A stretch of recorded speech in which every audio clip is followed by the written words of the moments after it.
People don't remember what you said. They remember how you made them feel. That's the truth.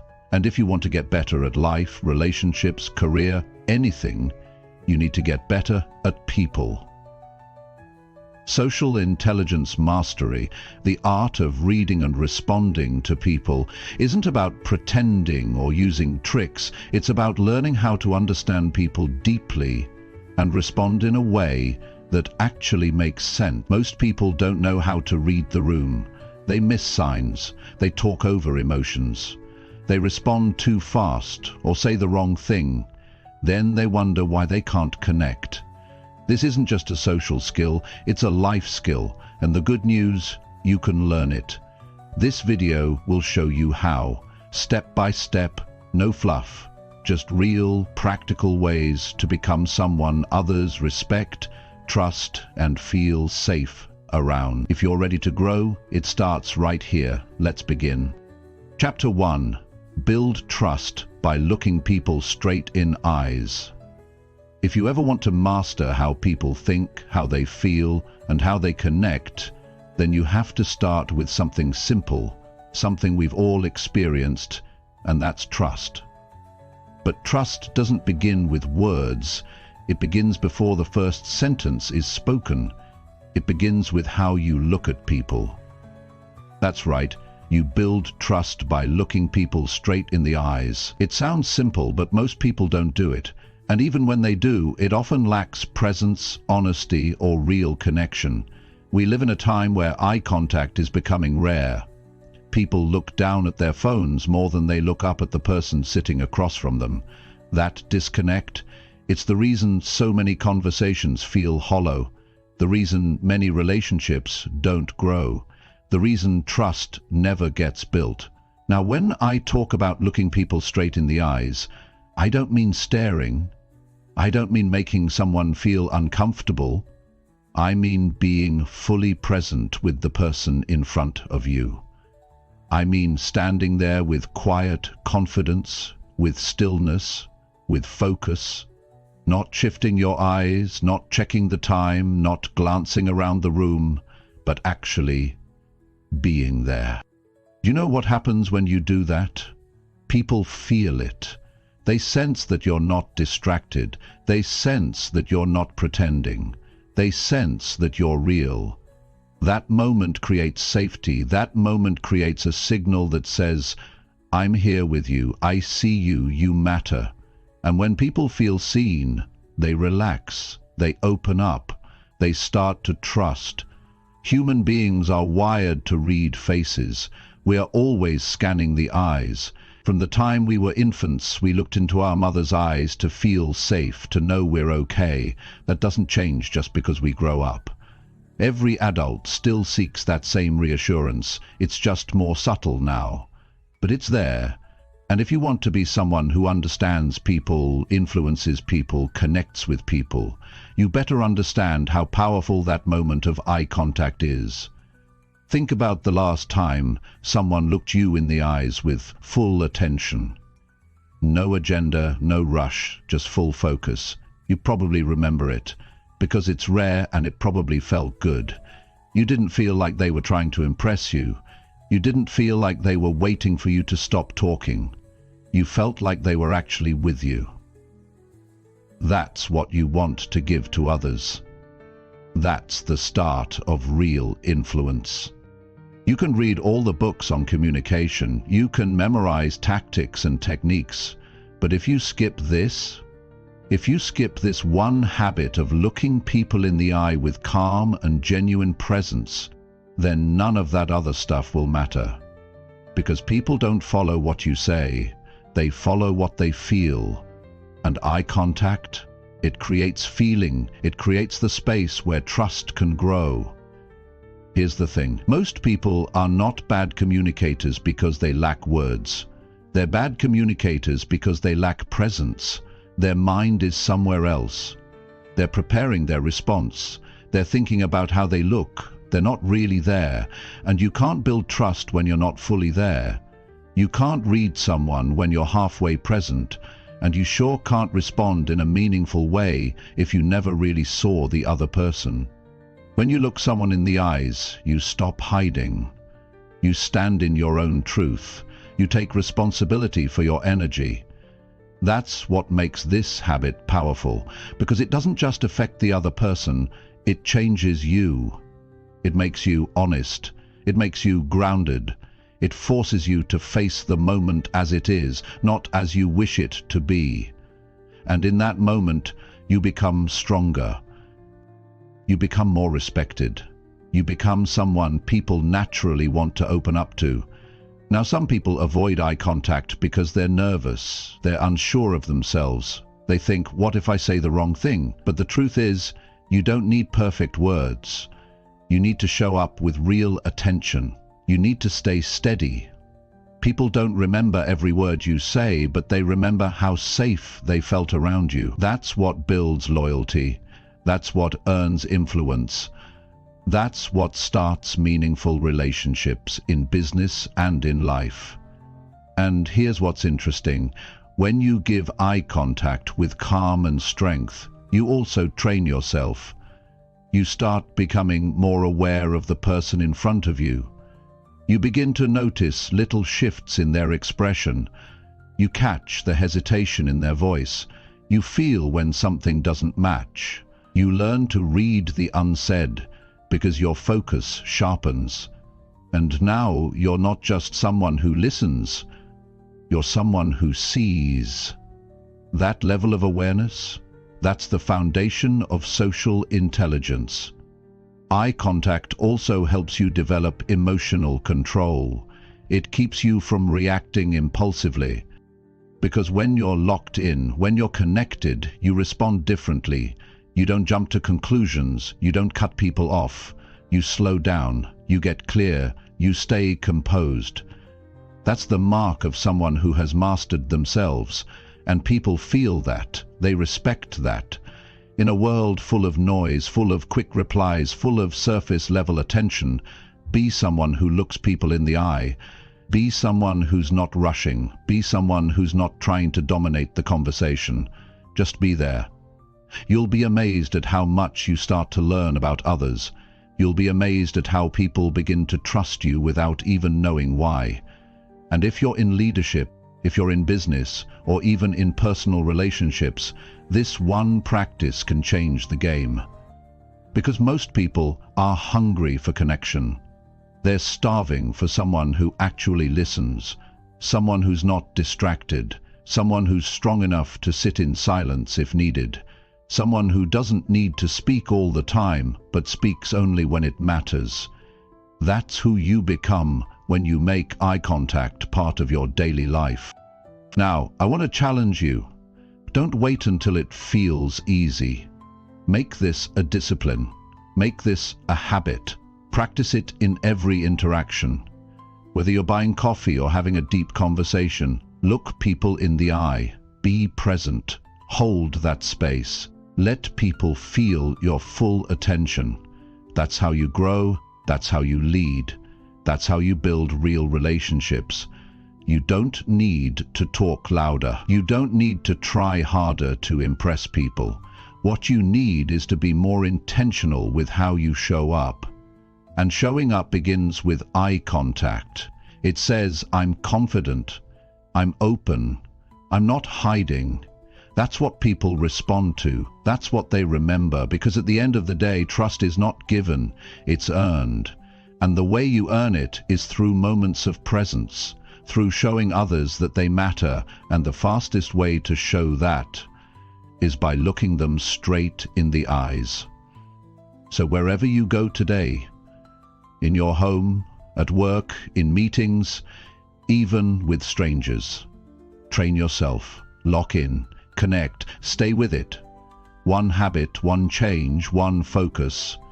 That's the first step to mastering social intelligence, and that's the first step to becoming someone people believe in. Chapter 2. Speak less and start paying full attention daily. Most people believe that communication is about speaking. They think it's about being heard, being noticed, being loud enough to make a point. But if you want to grow in your ability to connect with others, to truly understand them, and to build lasting influence, then you have to shift your focus. Communication doesn't start with talking. It starts with paying attention. And it gets better the moment you learn to speak less. We live in a world that rewards noise. Everyone's trying to say more, post more, share more. But here's the truth. The smartest people in the room are not the ones who talk the most. They're the ones who notice everything. They're the ones who are fully present in the moment, who catch what others miss, who listen beyond words. That's where real understanding comes from. And if you want to build strong relationships, if you want people to trust you, if you want to grow your emotional intelligence, you've got to start by speaking less and observing more. Most people don't realize how much they miss in everyday conversations. They interrupt, they rush, they're not listening, they're just waiting for their turn to speak. That creates distance, that blocks connection. You can't fully understand someone if your mind is somewhere else. You can't build social intelligence if you're always focused on what you'll say next. But something changes when you stay quiet and truly focus. You begin to see more, you hear the emotion behind the words. You notice the small shifts in body language. You sense the tension. You recognize when someone's words don't match their tone. That awareness doesn't come when you're talking. It comes when you're listening. And not just hearing sounds, but paying attention with purpose. Being quiet doesn't make you weak. It doesn't make you invisible. In fact, it makes you more powerful. Because when you're silent, you learn. You see what others miss. You understand what's really going on in the room. You pick up on energy. You catch signals others ignore. And that ability becomes your advantage. In leadership, in business, in friendship, in every part of life. Paying attention daily is not a skill you develop overnight. It's something you train. You have to slow your mind. You have to break the habit of always trying to respond. You have to stop making every conversation about you. Real strength is staying silent even when you have something to say, because you know the moment isn't about your voice, it's about your focus. And here's the other side of it. People feel when they're being paid attention to. They know when your eyes are locked in. They sense when your mind is present, and they open up in response.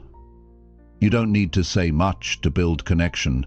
You just need to show that you're with them, fully, honestly, and without distraction. There's something deeply respectful about giving someone your full attention. No phone in your hand, no glancing away, no finishing their sentences, just real listening.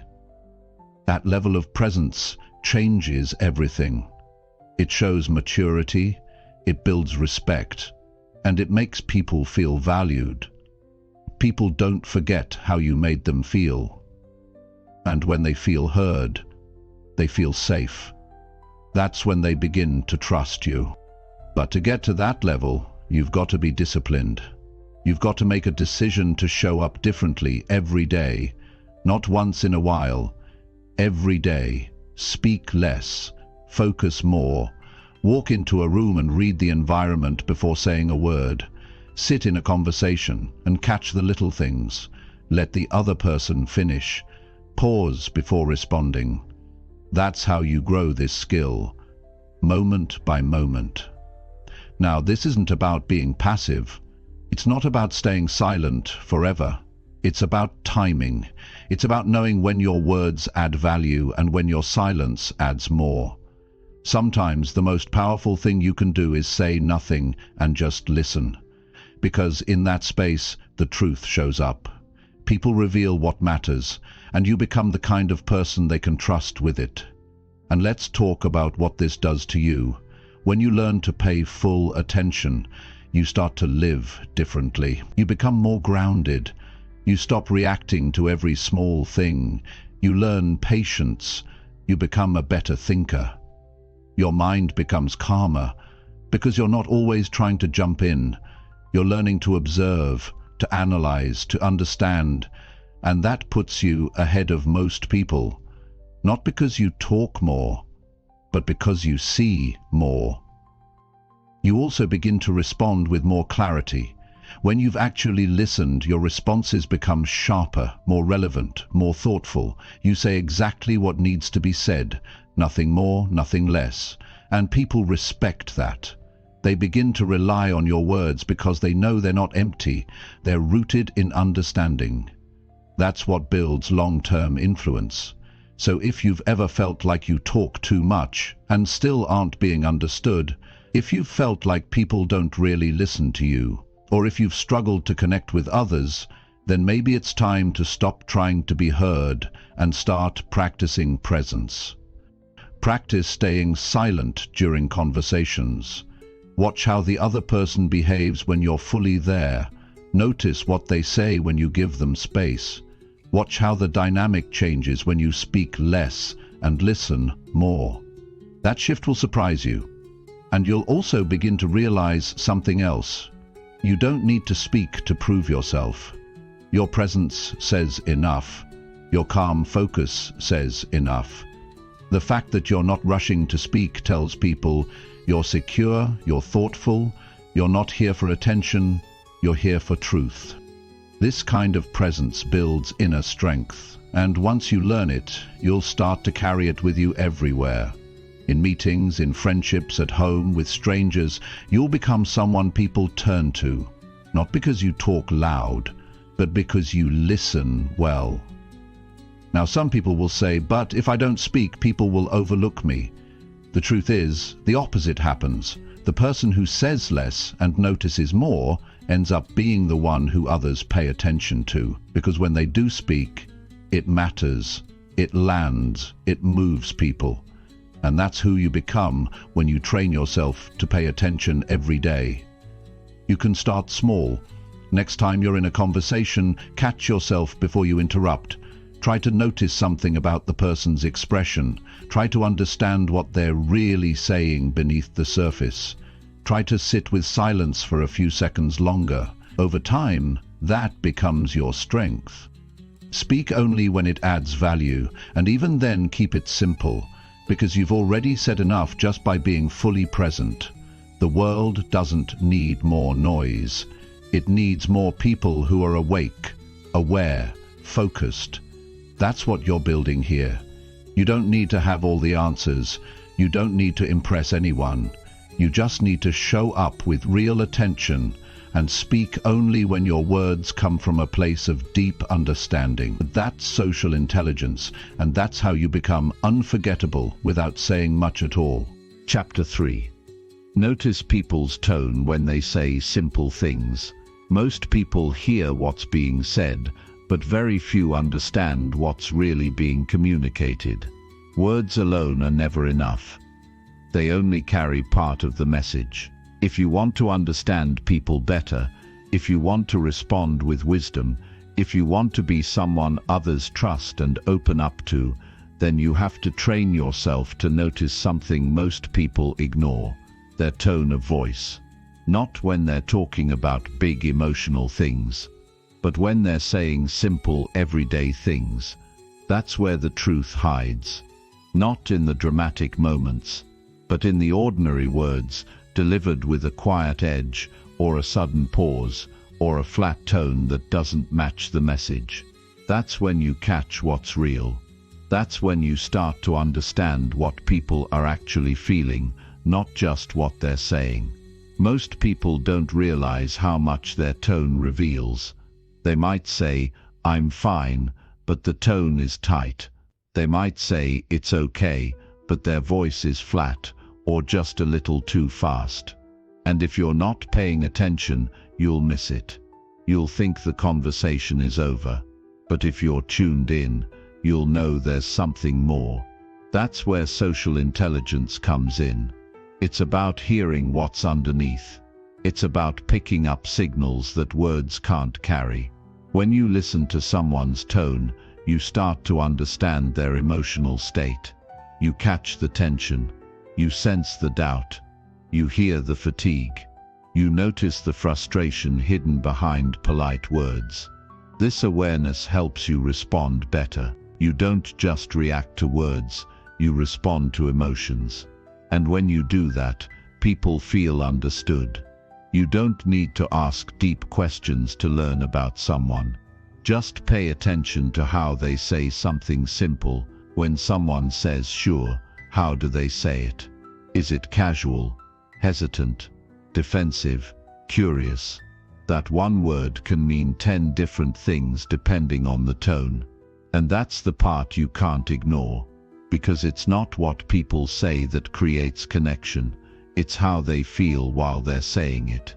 And the tone gives that away every time. Now, to develop this skill, you have to become quiet on the inside. You have to stop jumping ahead in your mind.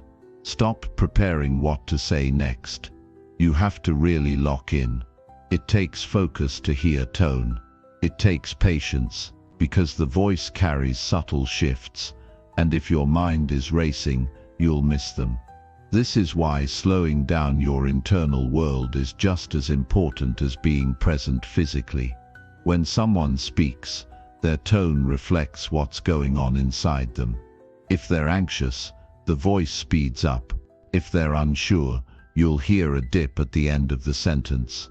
If they're frustrated, their tone might sharpen, not in what they say, but in how they emphasize certain words. Your job is not to judge, not to assume, but to observe and feel. Pay attention to volume, speed, and rhythm. Does the person sound rushed, or are they pausing more than usual? Are they speaking softly, or have they raised their voice slightly without realizing it? Do they keep repeating a phrase with the same dull tone? These are signs. These are the things you can't get from words alone. And this doesn't just help you understand people better, it helps you build deeper relationships. Because when you respond based on someone's tone, they feel seen. They feel like you actually understand what they're going through, even when they weren't saying it directly. That builds trust. That builds emotional safety. That makes you someone they'll come back to. You see, people often hide their real thoughts. But the voice is hard to control. It leaks the truth. So don't focus only on the content of a sentence. Focus on the energy in their voice. Focus on what shifts when a certain topic comes up. Focus on what happens when they say something personal. That's where insight lives. And if you lead people in a business, a team, or even a family, this awareness becomes your advantage. Because you can catch problems before they become visible. You can sense burnout before someone breaks down. You can notice tension before it turns into conflict. All because you listened not just with your ears, but with your mind fully present. Now, this doesn't mean you confront someone every time you sense something off. It means you adjust your response. You slow down.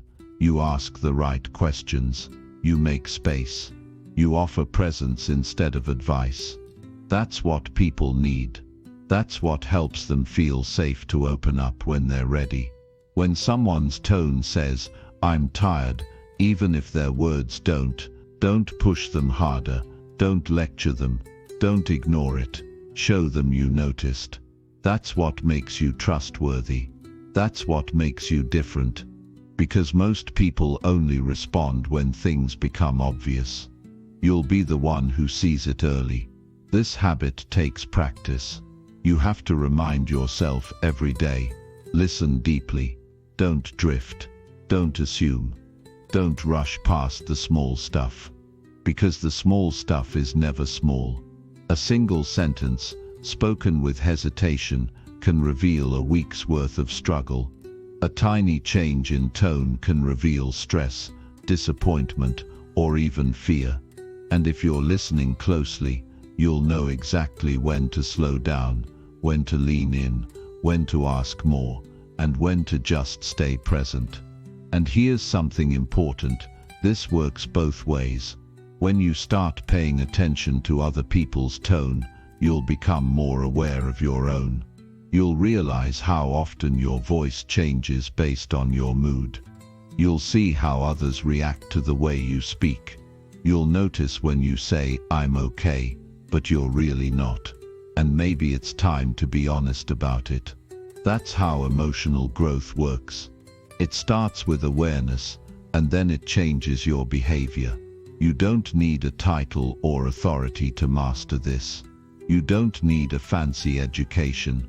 You just need to be fully here when someone talks. That's the skill. That's the mastery. You're not analyzing. You're not guessing. You're sensing. You're connecting. You're tuning into a layer that most people never even notice. And once you learn to listen at that level, your influence grows, naturally, quietly, steadily. So from today forward, don't just hear what people say, pay attention to how they say it. Listen to the tone when someone says, "It's fine." Notice the rhythm when they say, "I'll handle it." Tune into their voice when they say, "I'm okay." Because behind those simple words might be a whole story waiting to be heard. And once you learn to hear it, you won't go back. Because now you're not just having conversations, you're understanding people. And that is the real power behind social intelligence. Chapter 4. Read their silence like you read their words. Most people think communication is all about words. They focus on what's said, how it's said, and what they should say next. But if you really want to understand people, if you want to develop real social intelligence, you have to start paying attention to what's not being said. Because silence is never empty. Silence always says something. And the people who grow the most, connect the most, and influence the most are the ones who learn to read silence just as well as they read words. There's always a reason for silence. Sometimes it speaks louder than anything else. When someone pauses before answering, that moment has meaning. When someone withdraws during a conversation, there's a reason behind it. When someone suddenly gets quiet, it's not random. And if you're only focused on what they said last, you'll miss everything they didn't say. Reading silence doesn't mean guessing or jumping to conclusions. It means being fully present, noticing the shift in energy, and understanding that something important might be happening beneath the surface. It takes patience. It takes awareness. It takes a quiet kind of strength, the kind that's willing to wait, observe, and hold space for truth to show itself without forcing it out. When someone goes silent, most people feel uncomfortable. They try to fill the gap. They speak quickly. They change the topic. They try to lighten the mood. But that discomfort often blocks real connection. Because sometimes what a person needs most is not words, but space. Space to think, to feel, to process, to breathe. If you can learn to stay steady in that space, you'll start to see what others never see. You'll notice how someone looks away when a certain subject comes up. You'll feel the weight of what wasn't said when a question gets dodged. You'll catch the meaning in a delayed reply. All of that is communication, and it's powerful if you're paying attention. There's a lot of truth hidden in silence. Some people stay quiet because they're afraid to speak. Some hold back because they don't feel safe. Others keep their words inside because they've learned that no one really listens. You have to earn the right to hear someone's truth. And often the first sign that truth is coming is the silence right before it. This is why presence matters. If someone is silent and you respond with pressure or impatience, they'll shut down even more. But if you respond with calm attention, not pushing, not rushing, you send a message that says, "I'm here, I'm not going anywhere. You don't need to hurry." That's when people start to open up, not because you forced them, but because your calm made it safe for them to speak. And don't confuse silence with weakness. Some of the most thoughtful people are quiet because they're listening deeply. Some of the strongest people pause before they speak because they want to be honest. Some of the wisest people don't talk much because they know the value of choosing the right moment. If you assume silence means nothing, you'll overlook those people, and you'll miss the opportunity to connect with them at a deeper level. In silence, people show their emotions more than in words. You see it in the eyes. You feel it in the air. You notice the stillness, the hesitation, the pressure they're carrying. And once you learn to tune into that, your ability to respond with wisdom and care increases. You won't just reply out of habit. You'll respond out of awareness. That's what separates people who talk from people who understand. You also need to be comfortable with your own silence, because how you handle your own quiet moments says a lot about your self-control. If you always feel the need to speak, to explain, to fill the space, you're missing the power that comes from restraint. There's strength in not saying everything. There's influence in allowing moments to breathe. People respect those who don't react to everything instantly. They notice when someone can sit in silence and still be confident. Sometimes the best thing you can do for someone is say nothing. Just stay. Just listen. Just be there. Not waiting for your turn. Not trying to offer advice. Not trying to fix things. Just holding space for their thoughts to come out. That's rare. That's powerful. And that's what makes people feel valued. Reading silence also teaches you timing. You start to recognize when to speak and when not to. You know when a comment would help and when it would hurt. You feel when the moment needs action and when it needs patience. That kind of timing can't be taught in a textbook. It comes from observation. It comes from being still long enough to know what the moment really needs. And when you respond to silence with presence instead of panic, you build trust. You become the kind of person others turn to, not because you always have the right words, but because you're not afraid to stay in the quiet with them. That's a rare kind of leadership. That's a rare kind of emotional strength. And it makes all the difference in how people see you. Now you might ask, how do you know when silence means something? You know by watching patterns. When someone who usually talks becomes quiet, pay attention. When someone starts to avoid eye contact while staying silent, notice that. When someone answers quickly all the time but pauses at one particular topic, lean in. These small shifts reveal what words can't. And remember, your job isn't to fix everything. Sometimes the best thing you can do is ask a question and then wait. Don't fill the silence. Let it sit. Let it open the door for something real to be said. That's how you build connection. Not by saying more, but by giving people room to be honest. Silence can also be a signal of strength. Some people don't talk much because they don't feel the need to prove anything. They're observing. They're choosing their words. They're measuring the situation. Don't mistake that for disinterest. Respect it. Learn from it. Sometimes you become a better communicator, not by speaking better, but by watching how others use silence wisely. To build strong relationships, you have to make room for unspoken things. You have to create a space where people can breathe and think. That's how you create trust, not just through what you say, but through the way you stay. The way you don't run from silence. The way you allow it to exist without forcing it to end. People carry emotions they don't always talk about. They carry memories, stress, doubts, fears, and many of these things show up not in their words but in their quiet. If you care about people, you'll learn to see that, and you'll start responding in ways that make them feel supported, not judged. Reading silence is not about having special talent. It's about training your attention. It's about getting out of your own head and really being with the person in front of you. It's about slowing down your urge to speak and becoming more curious about what's really going on.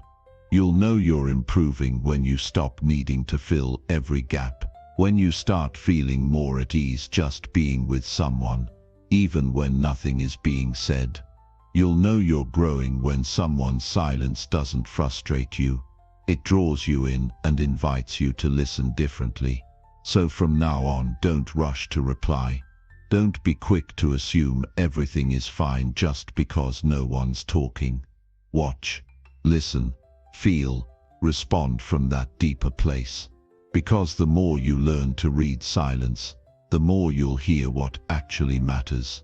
And that will make you someone worth listening to, not because you speak the most, but because you understand the best. Chapter 5. Ask real questions that help people open up.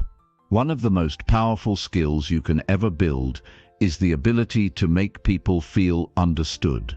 And the fastest way to do that is by asking real questions that help them open up, not surface-level questions.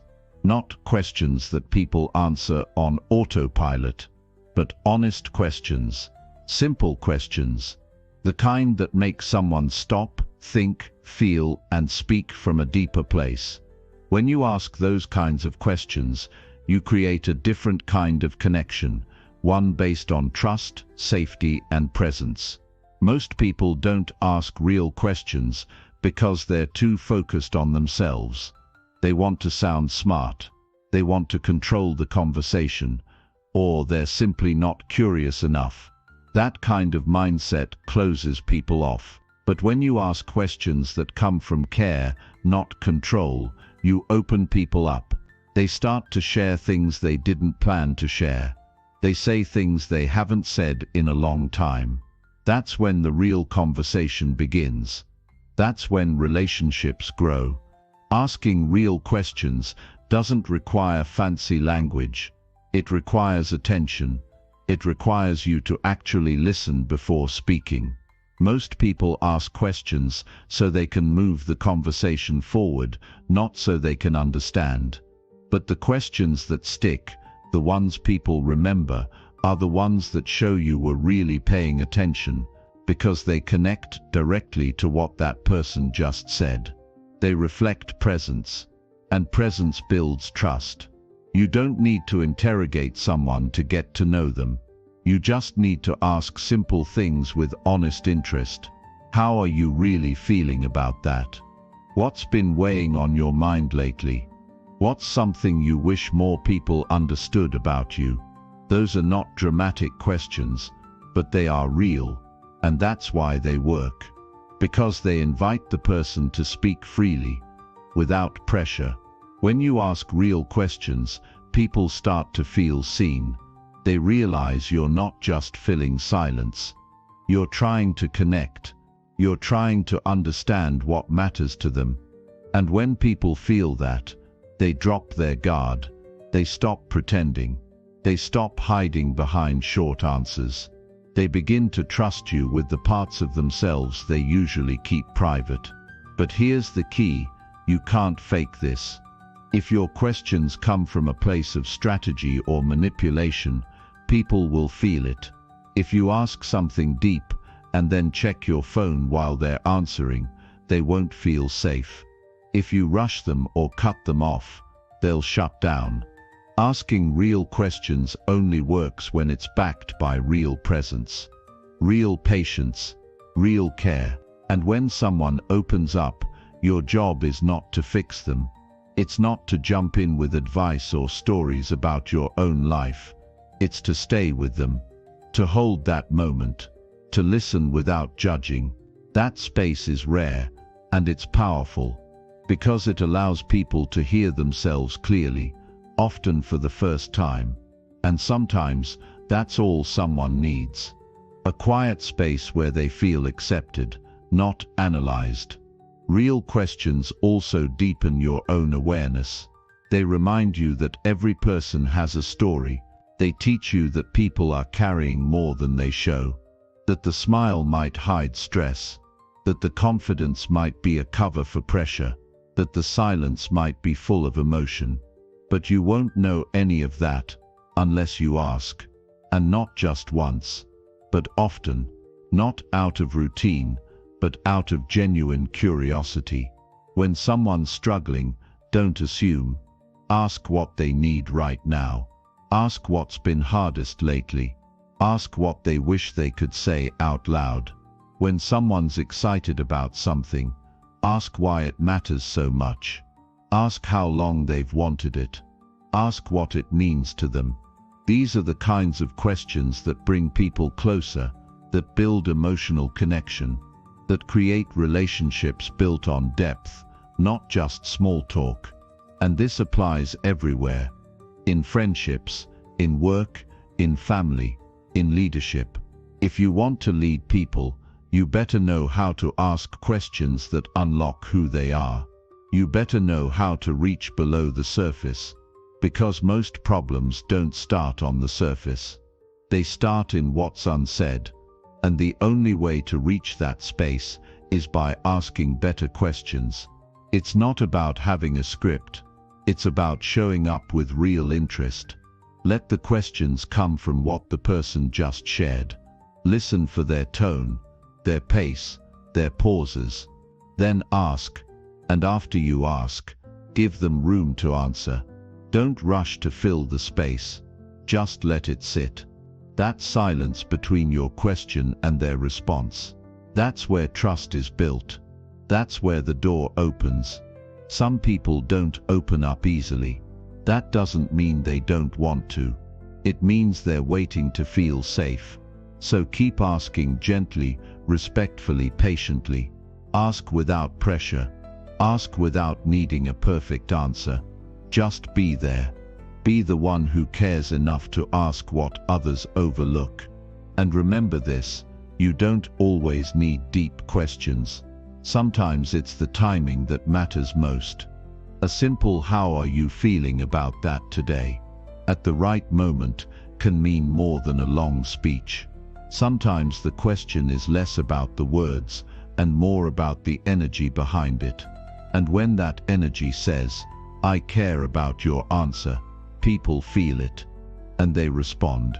You also have to be ready for whatever answer comes, because asking real questions means opening the door to real emotions. And not all of them will be comfortable. You might hear sadness, you might hear anger, you might hear fear, and that's okay. Your job is not to change the feeling. Your job is to stay with it, to be a steady presence when it shows up. That's what makes your questions matter. If you make this part of your daily life, if you get used to asking people how they really are, what they're really thinking, what they really need, you will change how people see you. You'll become someone who understands, someone who others trust, someone who knows how to make people feel heard. And that kind of person is rare. So make it a practice. Don't wait for the perfect moment. Ask questions that come from care. Ask questions that give people space. Ask questions that help people feel more connected to themselves and to you. And when the answers come, listen like it matters, because it does. Real communication is not about saying more. It's about asking better. That's where real connection begins. And that's how you help people open up. Not by pushing them, but by making them feel safe enough to share. That's a skill worth mastering. And it starts with one good question. Chapter 6. Control your reactions when others test your patience. One of the biggest signs of strength is not how loud you speak, how fast you react, or how easily you win an argument. It's how well you can stay calm when someone pushes your buttons. Because the truth is, anyone can explode when they're frustrated. Anyone can snap back when they feel disrespected.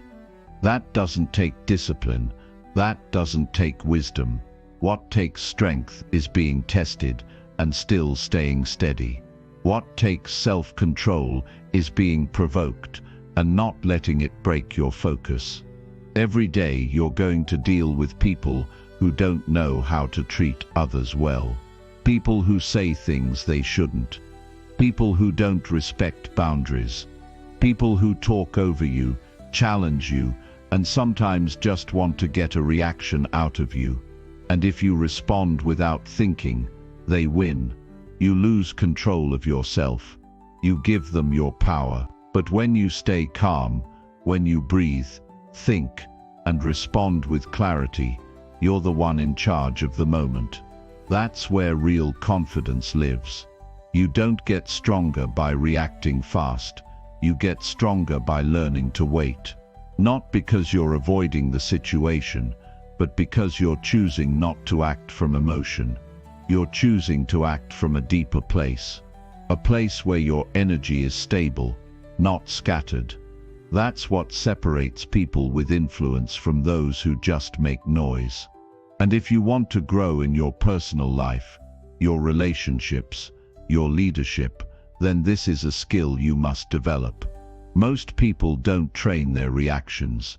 They just go through life on autopilot. If someone is rude, they're rude back. If someone challenges them, they fight back.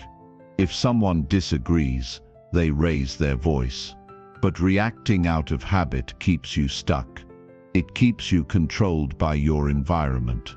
And that kind of life will always feel chaotic.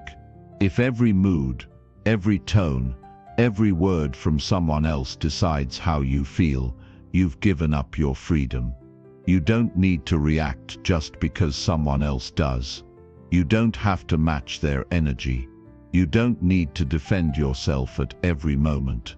Sometimes, the strongest thing you can do is stay silent, stay calm, and let them show who they are without letting it shape who you are. That level of emotional control is rare, but it's what makes people respect you. This doesn't mean you allow people to walk all over you. It means you choose when to speak and how. It means you decide the tone, you decide the pace, you decide whether something is worth your time or not. You don't let someone else's lack of control pull you down to their level. You stand where you are, grounded, and you respond from strength, not from frustration. There will be moments where someone will try to test you just to see how far they can go. Sometimes it's intentional, sometimes it's not. But either way, your job is to stay centered. When you respond emotionally, you give them something they can use against you. You say things you can't take back. You create tension you didn't need. And you walk away feeling worse than when it started. But when you pause, even for 2 seconds, you change the outcome. That short pause gives you space to think, to see the situation clearly, to ask yourself, is this worth my peace? Most of the time, it's not. Most of the time, what people say or do is a reflection of their own struggles, not a statement about your value. And when you understand that, it becomes easier to let things pass. You are not responsible for how others behave. You're responsible for how you respond. That's the part you control. That's the part that shapes your day, your relationships, your reputation, and your self-respect. And if you let emotions take the wheel every time something goes wrong, you'll spend your life reacting instead of living. You'll miss opportunities. You'll damage relationships. You'll burn energy on things that don't matter.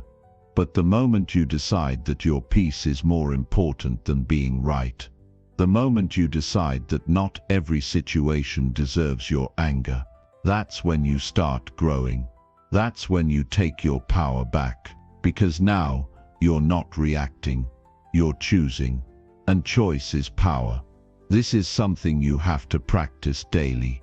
Not once a week, not just when it's easy, but every day. When someone cuts you off in traffic, when a coworker speaks over you in a meeting, When a friend says something that feels disrespectful, train yourself to pause. Feel the emotion rise, but don't feed it. Let it pass. Breathe. Respond from your values, not your emotions. This takes discipline, but the reward is freedom. Freedom from regret. Freedom from unnecessary stress. Freedom from being manipulated by people who enjoy creating conflict. And the more you train this muscle, the stronger it gets. You'll begin to notice you don't lose your cool like you used to. You don't carry arguments with you for hours. You don't let small things ruin your day. People will start to notice the difference too. They'll see that you're steady, that you don't get shaken easily, that you think before you speak. And that kind of presence commands respect. Not because you're loud, not because you're aggressive, but because you know how to handle pressure without falling apart. When someone tries to push you, they're hoping for a reaction. They want to throw you off. They want to feel in control. But when you give them calm instead of chaos, you take that control back. You show that you're not playing their game. You're not interested in drama. You're focused on your peace, your growth, and your direction. Sometimes the best response is no reaction. Sometimes the strongest move is staying silent.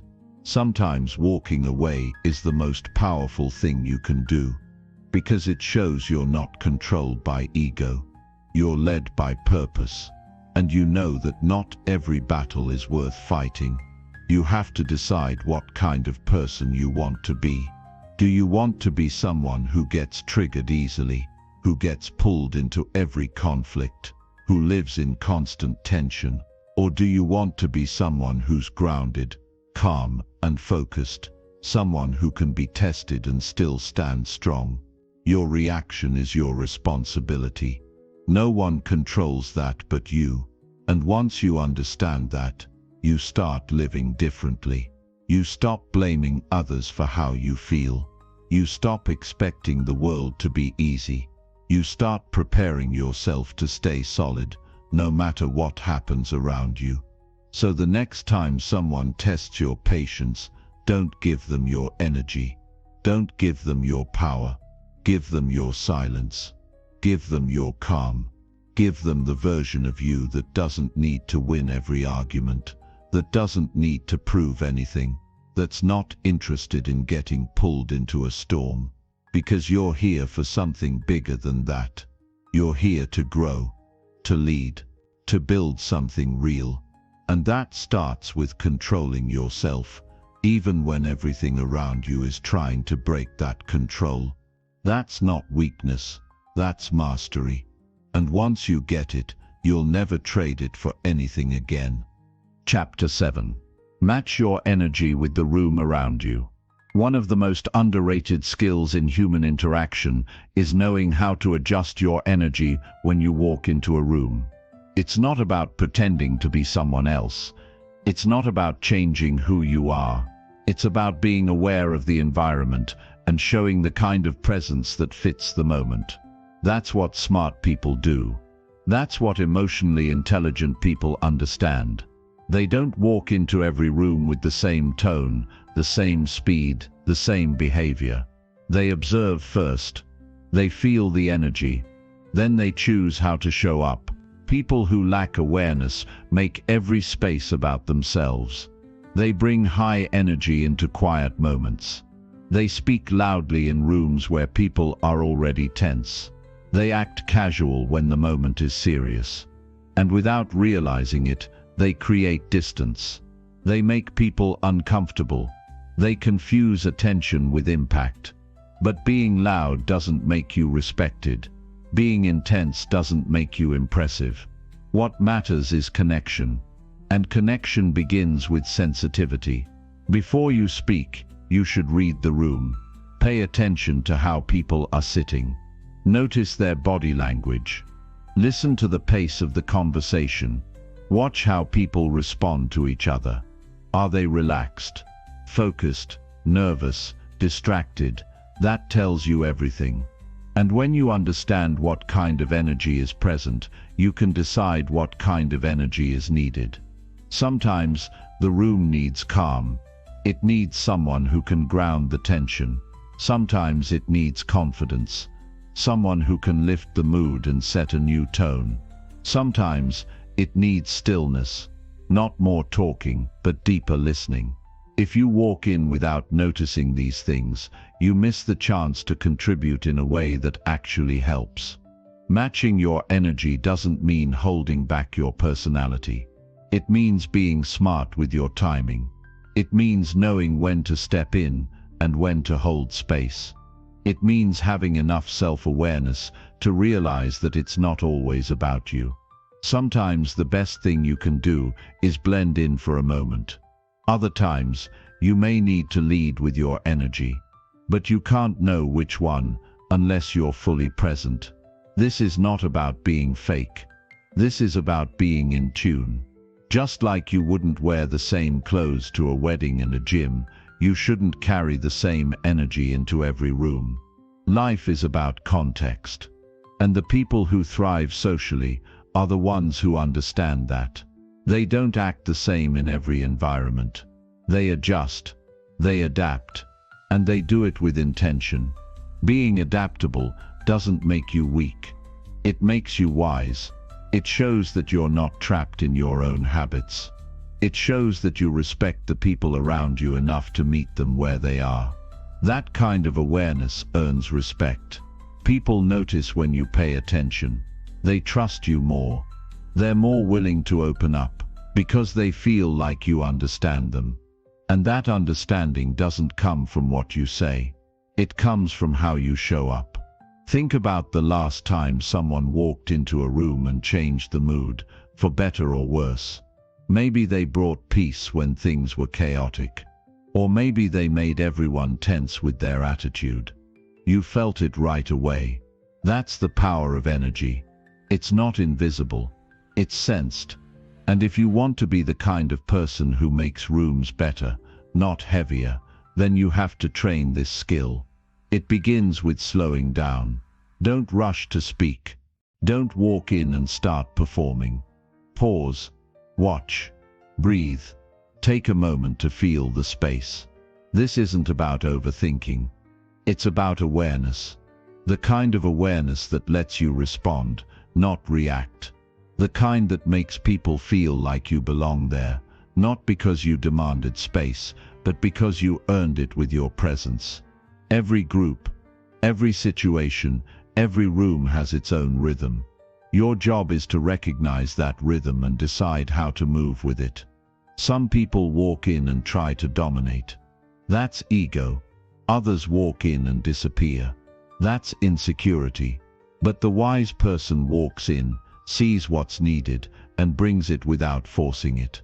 That's mastery. You don't have to change your whole personality. You just have to be flexible. If people are serious, don't joke around right away. If people are excited, don't bring negative energy. If people are focused, don't distract. That awareness might seem small, but it makes a big difference in how people see you. They'll say you get it. They'll feel more comfortable around you. They'll open up more, because you're not pushing your way in. You're joining their rhythm. You'll also notice that people who know how to match energy get invited into more opportunities. Not because they're the loudest, but because they're the easiest to be around. They know how to blend confidence with humility. They know how to lead without overpowering. And that balance makes people trust them. That balance builds strong connections. This doesn't mean you always stay quiet or small. Sometimes a room needs your boldness. It needs your light. But again, you have to feel it first. Don't assume every space is waiting for your full energy. Learn to recognize when it's welcome and when it needs to be softened. That's what real social intelligence looks like. You also have to manage your internal energy. If you're tense or frustrated, don't bring that into a calm space. If you're distracted, don't pretend to be engaged. Take a moment. Center yourself. Don't make other people carry what you haven't processed. That's your responsibility. That's your leadership. People can feel your energy even before you speak. And when your energy is out of sync, people feel it, even if they don't say anything. But when your energy matches the moment, when it blends with the people and the purpose, things flow. Conversations go deeper. Connections happen faster. Trust builds quietly. You become the kind of person others want around. Not because you always take the spotlight, but because your presence brings balance. This is something you grow over time. The more rooms you walk into, the more you observe, the better you get at it. Don't just think about what you want to say. Think about what the room needs from you. Think about how your energy impacts the people around you. And think about the kind of presence you want to leave behind. You have power. Your voice, your energy, your attitude. They all affect others. Use that power wisely. Use it with care. Use it to bring calm to tension, focus to chaos, and strength to weakness. That's what it means to match your energy with the room. That's what it means to be someone who truly understands people. And once you develop that awareness, you won't want to go back. Because now you're not just talking, you're connecting. You're not just showing up, you're making a difference in every space you walk into. And that changes everything. Chapter 8. Respond wisely instead of trying to win arguments. In every conversation where emotions run high, where opinions differ, where pride gets touched, you will have a choice. Either respond with wisdom or try to win the argument, but you cannot do both. And this is where most people go wrong. They focus so much on being right, on proving a point, on getting the last word, that they forget what really matters: the relationship, the respect, and the opportunity to grow. The moment you start arguing just to win, you've already lost something far more important. Responding wisely isn't about being passive. It's about choosing your words carefully. It's about knowing that just because you can say something doesn't mean you should. It's about realizing that when tension is high, wisdom speaks softly, and it always speaks from a calm place. Arguments escalate because people forget why they're talking in the first place. They get caught in proving themselves, in defending their pride, in trying to appear smarter or stronger. But real strength is found in restraint, in being able to slow down, breathe, and decide if what you're about to say will make things better or worse. There are people who can win every argument they enter, but the cost is high. They leave behind a trail of tension, broken communication, and silent resentment. You don't build connection by overpowering someone verbally. You build it by showing that you're more interested in understanding than in defeating. That's how trust is built.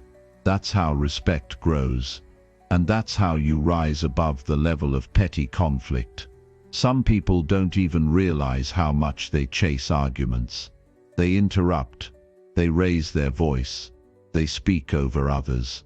They twist words, all because deep down they want to come out on top. But what they don't see is that people slowly stop listening. People stop feeling safe.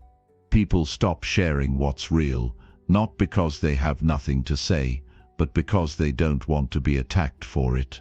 That's what happens when someone values winning more than connection.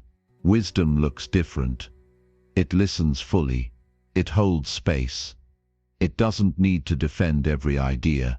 It doesn't react just because something feels personal. Wisdom sees the bigger picture, and sometimes that picture is more important than the point you're trying to prove. It asks, will this response move us forward? If the answer is no, it stays quiet. That kind of control takes maturity, but once you develop it, your conversations change. Not every disagreement needs to become a battle. Sometimes a different opinion is just that. A different opinion. It's not an attack. It's not a threat. It's not a sign of disrespect. It's just someone else seeing the world differently. And if you can respect that, you'll notice that arguments stop turning into wars. They become moments of growth. Moments where you learn something new. Moments where someone else feels heard, even if you don't fully agree. When you respond with wisdom, you create space for both voices to exist. You give the conversation a chance to be productive. You show emotional intelligence. You build credibility. Because the people who respond well under pressure, the ones who stay calm when others raise their voice, those are the ones others listen to. Not just in that moment, but long after. It's easy to talk when everything is calm, but your real character shows when you're challenged. When someone misjudges you, when they say something unfair, when they twist your words. That's the moment where growth happens, not in how loud you can be, but in how clearly you can think while staying steady. There are moments when silence is more powerful than any comeback. There are times when walking away is the wisest response. Not because you're avoiding conflict, but because you value your peace more than your pride. You don't need to win every time to grow. In fact, most growth happens when you choose not to react. When you hold your energy. When you let things pass that aren't worth your attention.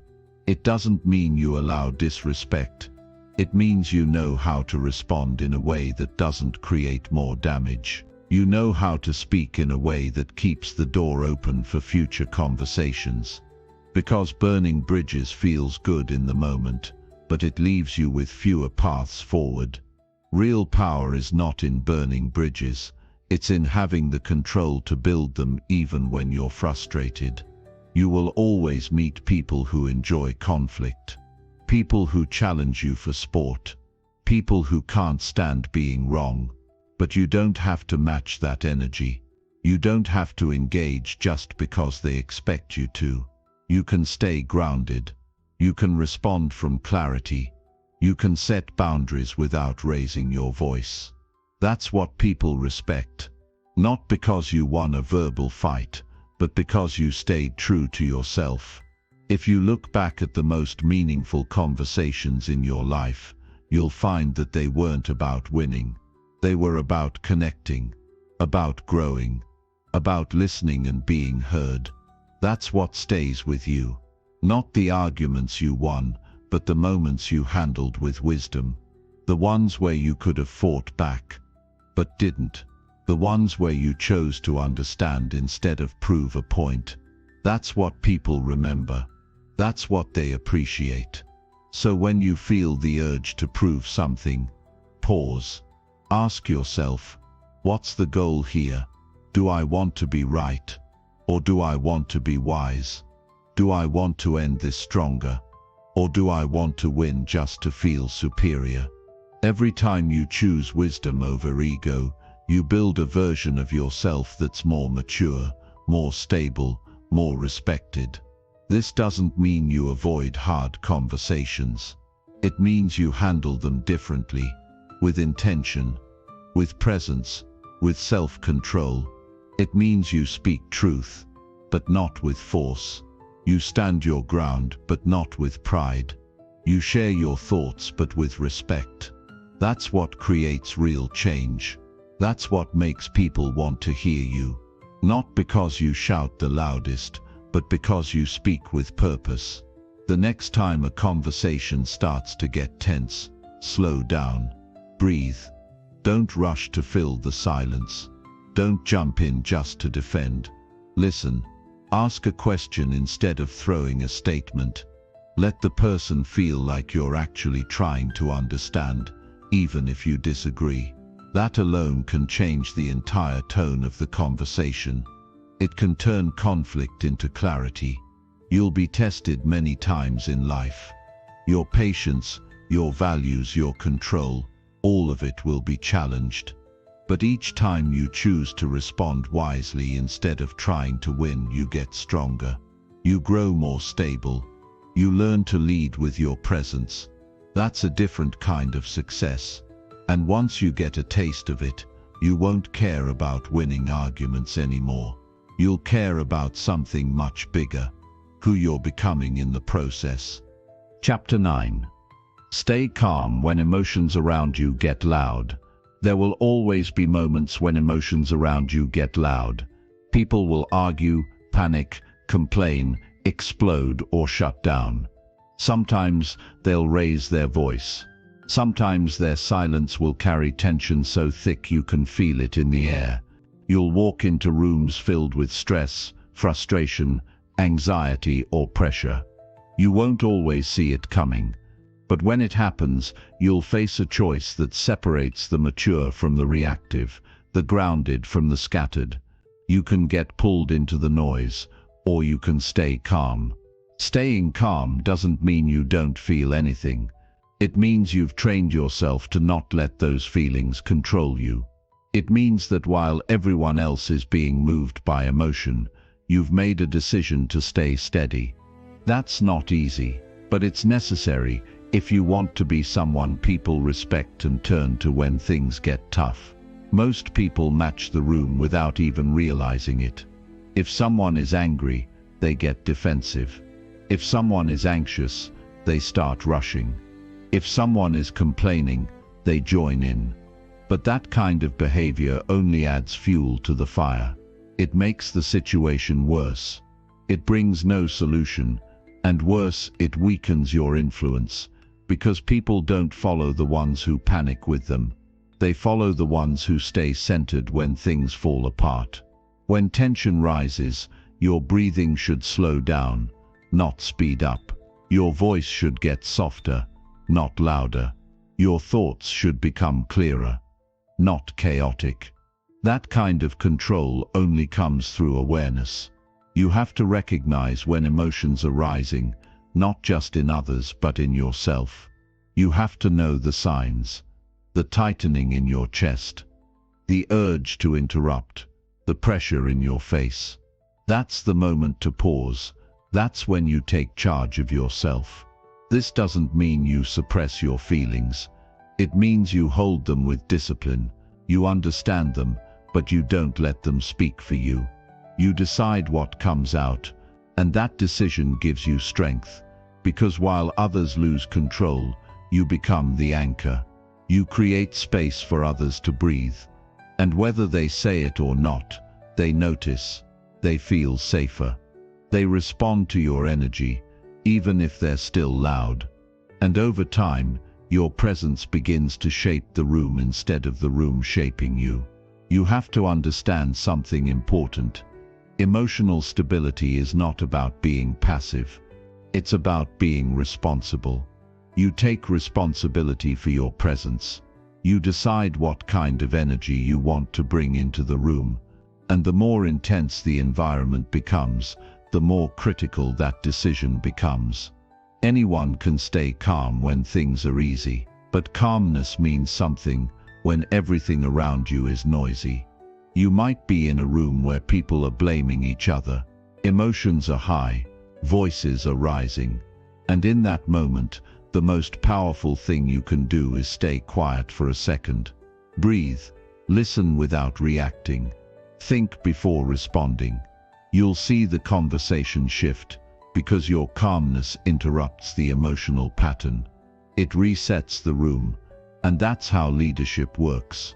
Not by taking control, but by influencing the tone. If you're always reacting, you'll never be respected. People might listen to you, but they won't trust you, because they'll know that under pressure, you become part of the problem. But if you stay calm when it's uncomfortable, people feel it. They lean toward it. They respect it. Because calm is rare, and what's rare becomes valuable. You'll face people who try to pull you into their storm. They'll want you to match their anger, their speed, their panic. Don't take the bait. They're not looking for truth. They're looking for company in their emotional chaos.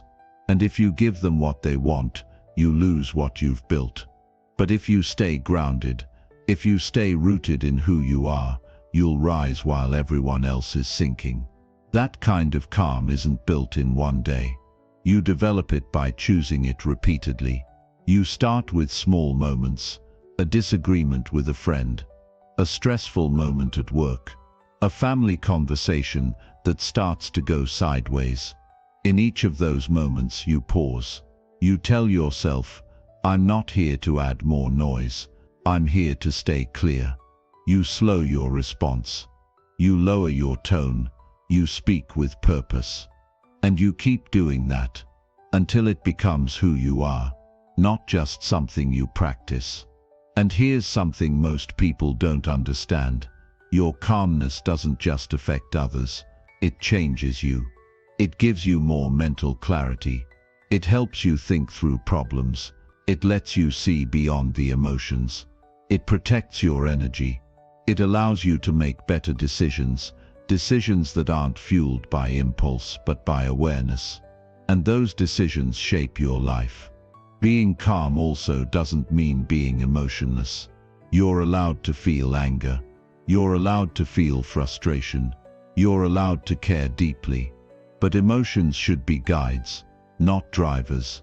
You feel them, you learn from them, but you don't hand them the wheel. Because once you do, you're no longer leading. You're just reacting. And the moment you give your emotions full control, you lose the ability to choose your direction. There will be days when staying calm will feel impossible. You'll feel pushed. You'll feel attacked. You'll feel exhausted. But that's exactly when it matters most. Because staying calm isn't for when everything is perfect. It's for when everything isn't. That's when your discipline is tested. That's when your growth is revealed.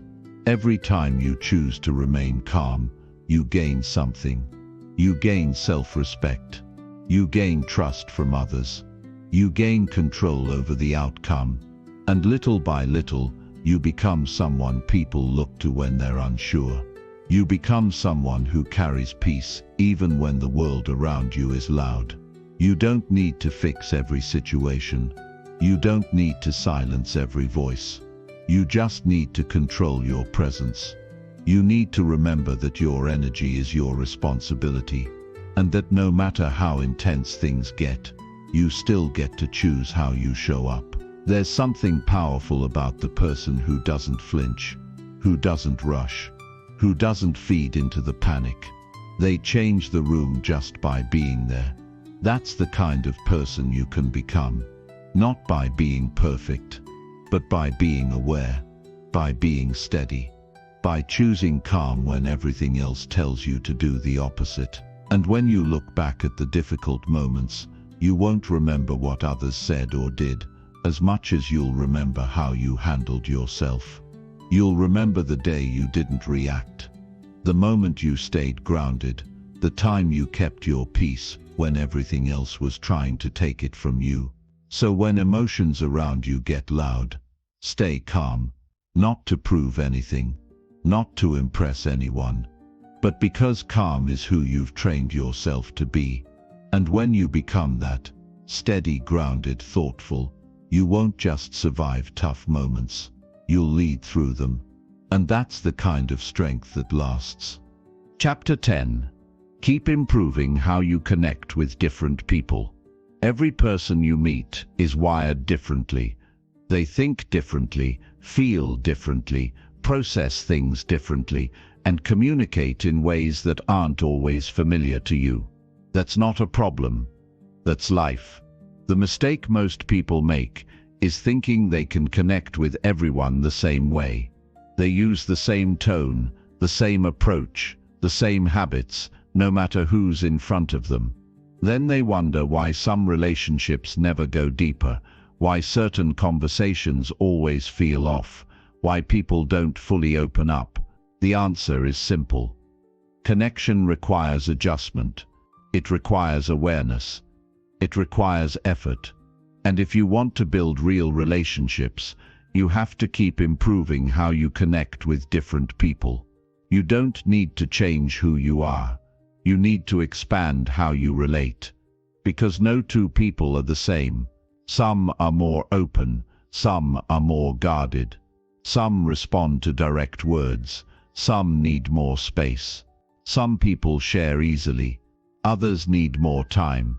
And if you try to force your natural way of connecting onto every person you meet, you'll miss a lot of opportunities. You'll misunderstand their signals. You'll misread their silence.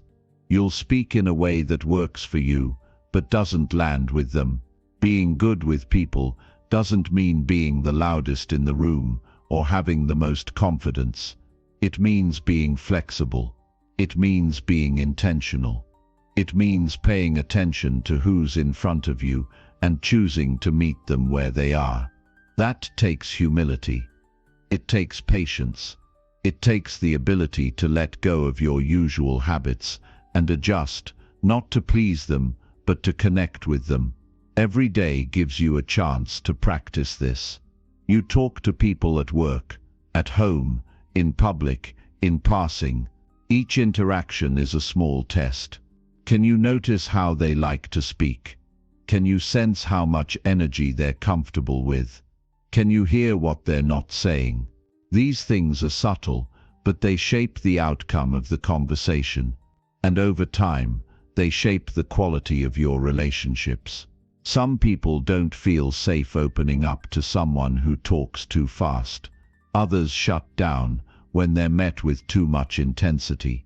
There are people who appreciate directness, and others who need gentleness. And you don't learn this by guessing. You learn it by being present, by listening, observing, and adjusting. Not because you're trying to impress them, but because you care enough to connect the right way. This kind of effort builds trust. It shows people you're not just interested in being heard, you're interested in understanding them. And that's rare. Most people are waiting for their turn to talk. They're stuck in their own pattern. But when someone takes the time to notice how you speak, how you feel, how you move through the world, you feel it. You feel respected.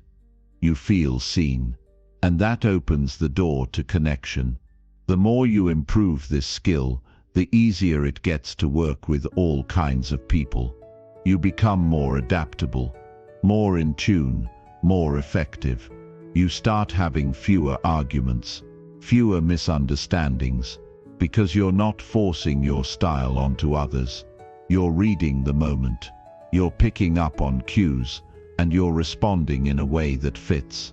You'll also grow more confident, not because you're performing, but because you're prepared. You know how to handle different personalities. You know how to navigate different moods. You're not thrown off when someone is quiet, or when someone is loud, or when someone is difficult. You've trained yourself to stay calm, to adjust, to lead the interaction with presence instead of pressure. This isn't something that happens in one day. It's a lifelong skill. You get better at it by staying curious, by being willing to say, what worked with this person might not work here. And that's okay. You get better by making mistakes, by noticing when you came in too strong or didn't listen closely enough. And you use those moments to improve, not to judge yourself, but to grow. You have to drop the idea that connection is supposed to be easy. Connection takes effort. It takes emotional work. It takes honesty. But the people who are willing to do that work build deeper bonds. They build stronger teams. They build more trust at home, at work, in every part of life. Because they've chosen to keep improving, not because they have to, but because they want to. The best communicators in the world don't speak one way. They adjust their energy, their words, their tone based on who they're with. And they do it with respect. They don't look down on others who are different. They don't judge someone for needing more space or less attention. They honor the differences. And that's why they're able to lead, to influence, to build lasting relationships.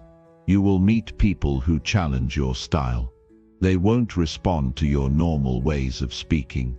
They won't open up easily. And that's not a reason to give up. That's a reason to try something new. Maybe you need to ask different questions. Maybe you need to slow your pace. Maybe you need to step back and just listen. Each person teaches you something new about how connection works. If you're paying attention, you'll also start to realize that the way people respond to you isn't always personal. Sometimes it's based on their past, their day, their personality, their comfort level, and when you understand that, you stop taking everything as a reflection of yourself. You stop making assumptions. You stop reacting based on ego. And that allows you to keep learning, to keep showing up with better awareness, better timing, better intention. This mindset helps you in every area of life.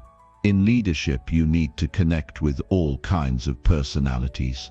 In family, you need to understand how each member communicates. In friendships, you need to honor each person's pace and depth. And in everyday life, you need to be able to walk into any space and still connect without forcing it. That's what makes you socially intelligent. That's what makes you emotionally stable. That's what makes people feel like they can count on you. There's no finish line for this.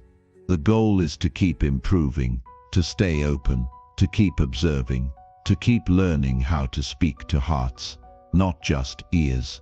To bring honesty with kindness, to adjust without losing your authenticity. That's the art of real connection.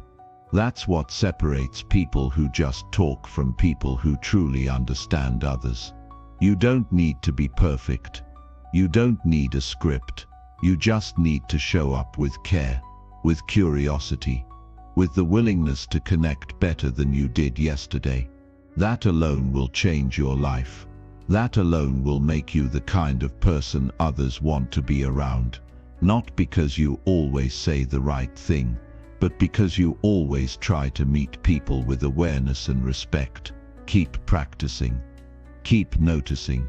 Keep growing. Because the quality of your connections will always shape the quality of your life. And every time you improve the way you relate to others, you become someone worth trusting, worth following, and worth listening to. That's what real progress looks like. That's what lasting success is built on. Keep improving, and you'll keep rising. If you've made it this far, that already tells me something. You're serious about becoming better with people. And that matters. Because in every area of life, the ability to read others and respond the right way will set you apart. It's not about being perfect. It's about being aware, being intentional, being real. Remember, every conversation is a chance to build something. Trust, respect, connection. It all starts with how you show up. Keep improving. Keep noticing. Keep growing. The more socially intelligent